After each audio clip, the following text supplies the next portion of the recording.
All right. Yeah, hi. This is the OP of this thread. I didn't want to write up a big, like, long spiel or whatever about this fucking horrible DLC that's pretty much indefensible and completely rehashed and has nothing new added to it whatsoever.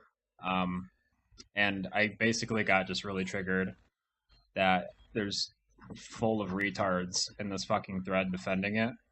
Um, so just really quickly, I just wanted to go over a few of the arguments for it, like this fucking cancer-ridden dipshit did. So rehashed areas.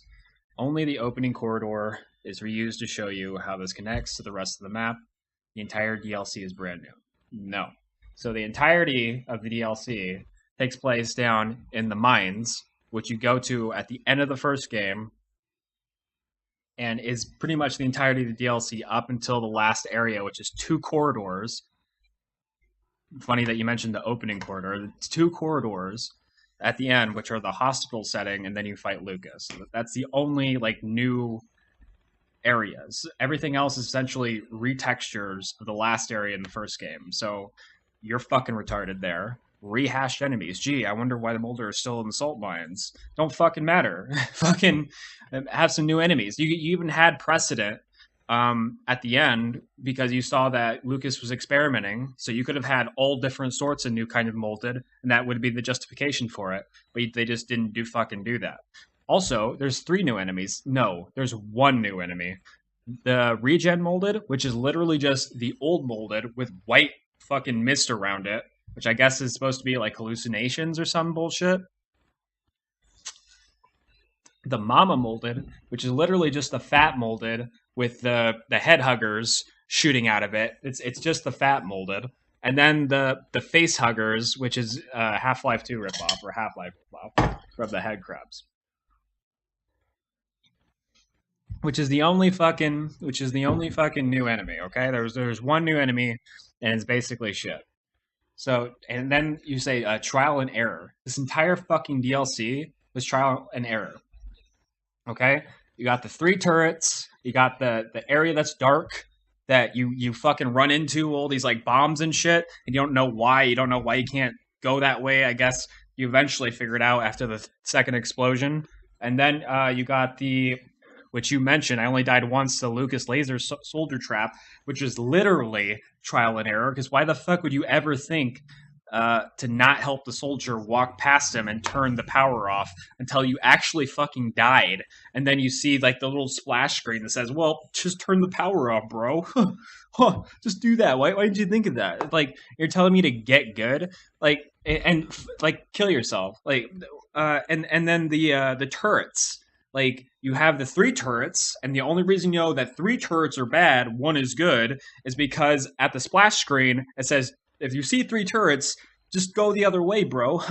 Like at the end, you have that one turret that actually doesn't that tries to fire but doesn't have bullets or whatever, I guess. And I was stuck on that because I didn't know what the fuck to do. I was running around trying to go around it because I saw Lucas go down that way, and they're like, "Oh shit, I can't just follow him." But turns out you just have to run towards the turret, which is goes against everything that you would ever think to do. So yeah, no, the entire fucking DLC is trial and error. You empty-headed dipshit, and then nothing new added to the story, like except the connections. The connections was had nothing to do with the entirety of the first story, including Lucas. We all thought it was a part of the that he was either part of Umbrella, which was fighting against that other company that's for some reason never mentioned in the DLC. So just fucking wrong there and completely fucking stupid. And Lucas's real story, there's nothing added to Lucas's story whatsoever. He's a genius dude who's working with some company that I guess we know is the Connections, which you mentioned here.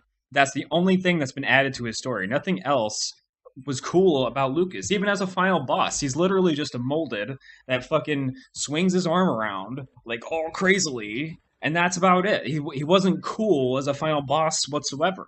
And you get like 50 fucking shotgun shells, so he's not even really a threat.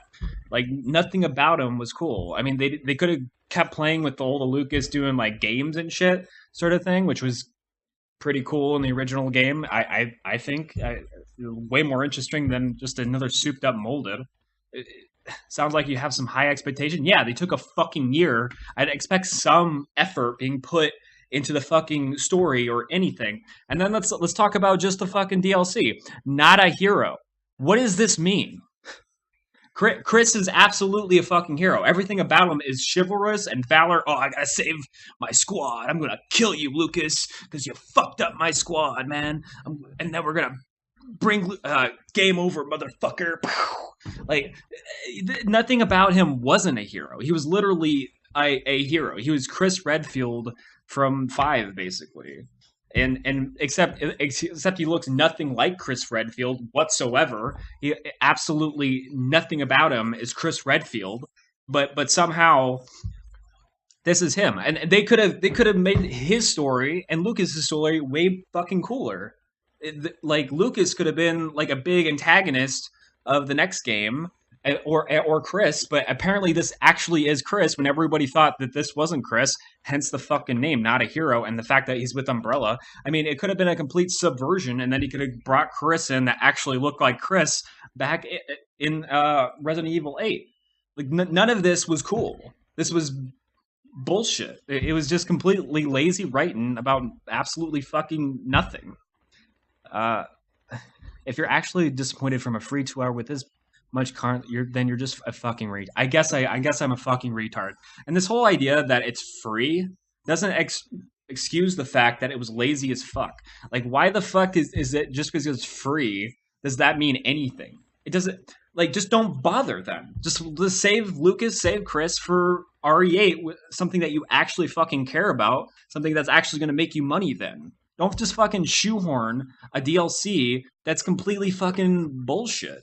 And I see that so many too. Well, it's fucking free, so you can't complain about it. Of course I can. It's fucking shit. Now I haven't played End of Zoe yet, but yeah. So maybe End of Zoe kind of looks cool, but you have to pay for that. And after this DLC, I don't even know why the fuck I would pay for it. I mean, I don't know. And I got really triggered by this fucking thread. I didn't want to write up a whole thing because fuck that. And basically, you're all retarded and kill yourselves. Thanks.